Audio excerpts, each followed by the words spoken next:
सुधरा, आता तरी सुधरा हो. कारण की ग्राउंड जवळ आलंय, त्याच्यानंतर आपली लेखी परीक्षा आहे. आपण काय बघतोय, कारण नाही का अशीच जर पाहिजे ना त्यासाठी नाही का भाऊ पहिला अभ्यास करावा लागणार आहे, तेव्हा शिकवते पॉसिबल. चला आपल्या आता क्वेश्चन घेऊया. तर बघा, भारताचे नाही का 53वे सरन्यायाधीश नाही का कोण बनले आहे किंवा कोण आहे, तर ते नाही का सूर्यकांत शर्मा हे नाही का आपल्या भारताचे सर्वोच्च न्यायालयाचे 53वे सरन्यायाधीश आहे. लक्षात ठेवायचं आहे. कितवे ते पण लक्षात पाहिजे आणि कोण आहे ते पण तुम्हाला माहित पाहिजे. बघा, एव्हरेस्ट शिखर सर करणारी पहिली अंध महिला नाही का कोण आहे, तर ती तुम्हाला लक्षात ठेवायची. बघा, झोंझिन अॅम्नो. नाव तर शिकणे काय वेगळंच आहे, असे भांडे फेकून ज्यावेळेस आवाज तयार होतो तसं नाव आहे.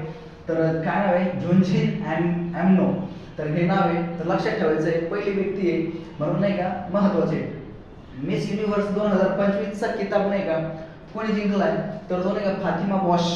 कोण? फातिमा बॉश यांनी जिंकलाय. आणि ती कोणत्या देशाची, तर मेक्सिको या देशाची ती रहिवाशी.